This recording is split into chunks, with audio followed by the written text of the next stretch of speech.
In 1889, a man collapsed in a public square in Turin, Italy. He had just thrown his arms around a horse being whipped by its owner, sobbing uncontrollably. He would never write again. He would spend the last 11 years of his life in silence, cared for by his sister, his mind gone.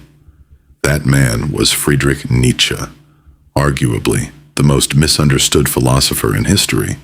Most people know him for one twisted phrase, "God is dead." Some know him as the guy the Nazis loved to misquote, but almost nobody knows the actual gift he left behind. A psychological blueprint for becoming the person you were always meant to be. How to become who you are. Today, we're going to fix that. Stick around, because by the end of this video, you're going to understand a framework so powerful that modern psychologists are still catching up to it, over 130 years later. Here's the problem. We live in the most connected, most optimized, most self-help saturated era in human history. And somehow, people feel more lost than ever. We're told to find our purpose. We're told to be authentic. We're bombarded with advice to copy the habits of billionaires, monks, and Instagram influencers. But Nietzsche asked a much stranger, much deeper question back in the 1880s.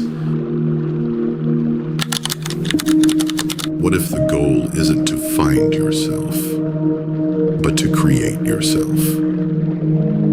That single reframe is the seed of everything we're about to cover. And it's not just philosophy, it's psychology. Nietzsche's ideas quietly influenced Freud, Carl Jung, humanistic psychology, and even modern concepts like growth mindset and self-actualization. So let's break down exactly how this works in 4 parts. Number 1, the mask you didn't choose. Number 2, amor fati. Number 3, the Übermensch. And number 4, eternal recurrence. The mask you didn't choose. Nietzsche believed most people never actually become themselves. Instead, they inherit a costume, assembled by parents, religion, culture, and social pressure, and they wear it their entire life without ever asking if it fits. He called this herd morality. Not because crowds are bad, but because blindly obeying the crowd means outsourcing your entire identity to people who will never have to live your life. Here's where it gets interesting psychologically. This isn't just a philosophical complaint. It maps almost perfectly onto what psychologist Carl Rogers would later call the difference between your ideal self and your true self. When those two are too far apart, Rogers said, we experience anxiety, dissonance, even depression. Nietzsche got there first. He argued that the tension we feel isn't a sign something's wrong with us. It's a signal. It means part of you is still buried under the mask, waiting. Quick gut check. Pause the video for 5 seconds and ask yourself, which parts of my personality are actually mine? And which parts did I just inherit because it was easier than questioning them? Nietzsche's famous phrase was, become who you are, not become someone new, not reinvent yourself into a stranger. Become the version of you that already exists underneath the noise. Part 3, amor fati, loving your own story. So if the mask has to come off, what's underneath? Nietzsche says, everything that's ever happened to you, every humiliation, every failure, every heartbreak. He introduced a concept called amor fati, Latin for love of fate. Amor fati, not just accepting your past, not just tolerating it, loving it as the exact, necessary material that built the person capable of reading this sentence right now. This is where psychology and philosophy shake hands again. Modern trauma-informed therapy and concepts like post-traumatic growth make a strikingly similar claim. It's not the absence of hardship that creates a resilient, meaningful life.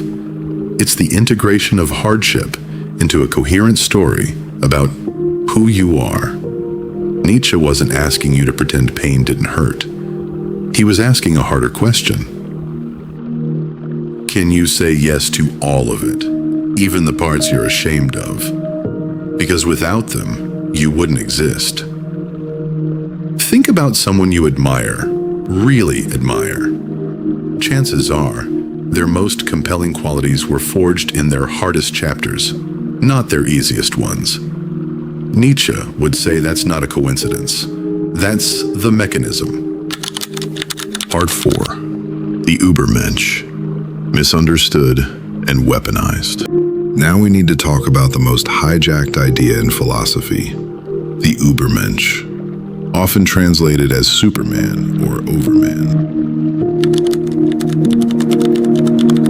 This term was later twisted by fascist propaganda, something Nietzsche's own sister was partly responsible for, editing his unpublished notes after his death to fit an agenda he never held. It's one of history's great character assassinations. Nietzsche was fiercely critical of nationalism and anti-Semitism in his actual writings. Here's what he actually meant. The Übermensch isn't a genetically superior race. It's a psychological stage. Someone who has done the work we just described.